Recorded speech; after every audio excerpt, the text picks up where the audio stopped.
Em nome de Deus da comunidade sertanense, declaro aberta a quarta sessão ordinária plenária do primeiro trimestre do ano da Câmara Municipal de Sertânia, neste dia 15 de fevereiro de 2023. Lembrando que essa sessão seria a sessão de amanhã, quinta-feira, e como um acordo com todos, foi por sugestão de alguns vereadores, nós antecipamos para hoje. Tivemos um pequeno atraso, porque tinha uma conferência, está havendo a conferência, né? E eu, a vereadora Galva, vereadora Rita, vereador Niltinho, vereador Mundico, vereador Tadeu, participamos lá da abertura da conferência dos direitos de crianças e adolescentes, né? E por isso nós atrasamos aqui o início da nossa sessão. Voltei para a mesa, né? E a gente depois resolveu, rapidamente conversando, para que a gente só faltava o discurso do vice-prefeito e do prefeito, para que a gente aguardasse. Aí o secretário Paulo Henrique foi para mim e disse: depois do discurso vai ter a assinatura do decreto, e é importante a presença não só de Tadeu, né, que foi o autor da lei, mas de todos os vereadores e vereadoras que estavam lá. Mas deu tudo certo, que a gente tinha botado a reunião de 9 para 10h30, chegamos aqui por volta de 10h30, 10h35, né? E a causa era nobre, para que a gente ficasse lá no ginásio de esporte Epaminondas dos Moraes, participando do evento da Conferência Municipal dos Direitos da Criança e do Adolescente. Ontem, na última sessão aqui, eu falei aqui a respeito, que tinha uma resposta aqui, até disse que teria sido dada de pé e troquei, não foi. É da Agência Estadual de Planejamento e Pesquisa de Pernambuco, que é a CONDEP-FIDEM. Essa resposta foi em relação a uma indicação do vereador Junião. Eu disse que ia adiantar aqui para os senhores, né? Mas a gente, quem quiser cópia, a secretária vai fornecer cópia, né? Tem um ofício da resposta baseado numa lei. A lei é a Lei 12.427, que é aquela questão das micro-regiões de desenvolvimento do Estado, né? E é uma lei de 25 de setembro de 2003, quando o governador era o senhor Jarbas Vasconcelos, que é a emenda dispomos nos termos do artigo 123, parágrafo 1º da Constituição Estadual, sobre o plano plurianual do Estado para o quadriênio 2004-2007. Então, dentro desta lei, ele coloca as 12... A localização espacial, o parágrafo 2º do artigo 1º, diz o seguinte: a localização espacial das ações é feita respeitando a divisão do Estado em 12 regiões de desenvolvimento, quais sejam: 1. Região de Desenvolvimento Sertão de Itaparica. 2.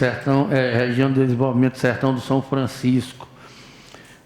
3. Região de Desenvolvimento Sertão do Araripe. 4. Região de Desenvolvimento Sertão Central. 5. Região de Desenvolvimento do Pajeú. 6. Região de Desenvolvimento Sertão do Moxotó, que é a RD 06, Arco Verde, Betânia, Custódia, Bimirim, Najá, Manari e Sertânia. Certo? Então são hoje esses municípios que compõem o Moxotó, né?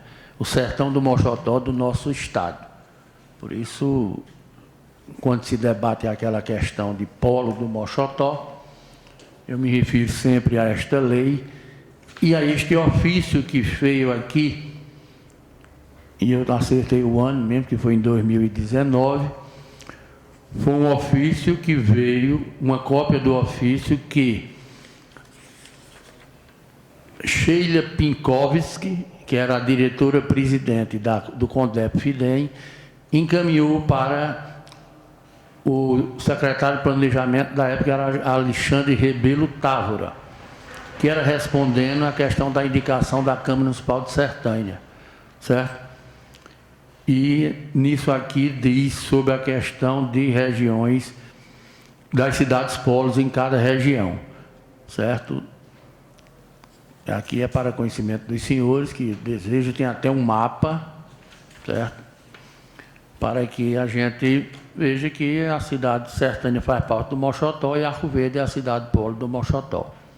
Não é? Não é aquela questão do Vale de Ipanema, não. Arco Verde é Moxotó há muitos anos, né? Que foi definido isso através desta lei. 19 anos, né? Não, 20 anos, porque a lei é de setembro, faz 20 anos em setembro. Né? Então, está dada a explicação, depois distribui uma cópia para o vereador Etelvino Júnior, para que ele tenha assim a resposta, por isso aquela questão da retirada de pauta daquela indicação, né? Porque isso é definido por lei.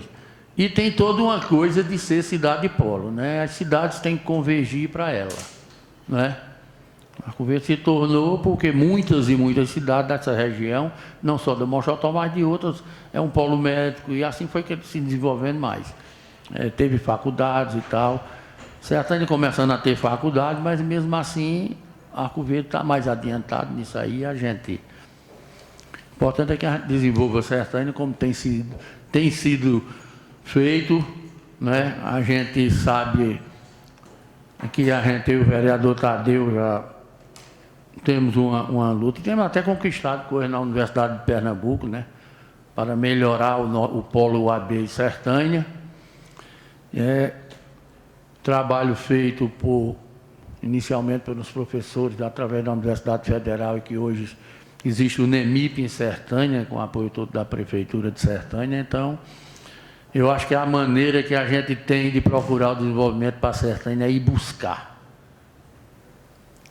Ir buscar, certo? Eu digo sempre, porque quando a gente para, a gente fica num birô ou fica sentado batendo um papo, a gente não resolve nada, não. Um exemplo eu tenho aqui no abastecimento da água de Sertânia. Eu posso dizer isso em todo canto. Foi uma luta minha e que não me cansei. Me lembro que o vereador Mundico uma vez me chamou aqui na subida do corredor e disse: você não vai desistir disso. Você vai até você conseguir. Porque eu era alvo de críticas quando faltava água nas ruas, dizia que a culpa era minha, que era eu que não botava água para determinada rua. E Mundico disse: você vai até o fim. E outra pessoa uma vez disse: você é doido, a Compesa não vai resolver isso nunca. Mas aí está resolvido, uma grande parte do abastecimento, falta pouquinha coisa. A obra está licitada, o valor de 5.700.000, e aí nós vamos agora correr atrás para que a governadora Raquel Lira, porque a obra não é para o vereador Fiap, nem para o prefeito Ângelo, é para o povo de Sertânia. E tenho certeza que ela não vai se negar a fazer essa obra que já está devidamente licitada, para que a gente resolva o problema do abastecimento da água de Sertânia de uma vez por todas. Recentemente tivemos a luta para abrir a comporta lá da barragem de Campos. Foi uma luta de 3 meses. Infelizmente o governo Bolsonaro abriu bem pouquinho. Era para abrir, a Compesa pediu 800 litros por segundo, assim a APAC pediu ao Ministério, o Ministério autorizou 500 apenas, e no papel autorizou 500, mas mandou abrir em torno de 150 só. Então a água não era suficiente para nada no Açude Barra. Ela chegava no Açude Barra com meio metro de largura por 1 palmo de profundidade. Isso não abastece mal uma rua, quanto mais uma cidade. Mas aí a gente conseguiu resolver. Vamos lá, o deputado Pedro Campos fez um vídeo, mandou para o presidente Lula, mostrando a situação do Açude Barra, mostrando todos os ofícios, o registro fotográfico que eu tinha feito, que mandei para a Compesa, que mandei para Pedro, que mandei para o governador Paulo Câmara na época, e ele mandou tudo isso, contou a situação ao presidente Lula, e o presidente Lula autorizou 2 dias depois, 3 dias depois daquele vídeo, ele autorizou a abertura, e hoje o abastecimento da água da cidade está sendo garantido.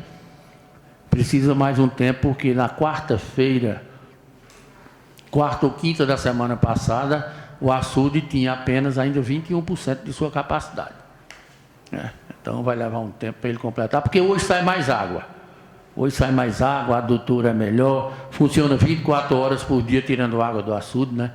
Bairro Marmelo, né, que é vizinho ali de Damião, o povo da Marmelo passava 60 dias sem água, hoje tem água todo dia na torneira. É o melhor bairro. Abastecido em Sertânia hoje é Marmelo.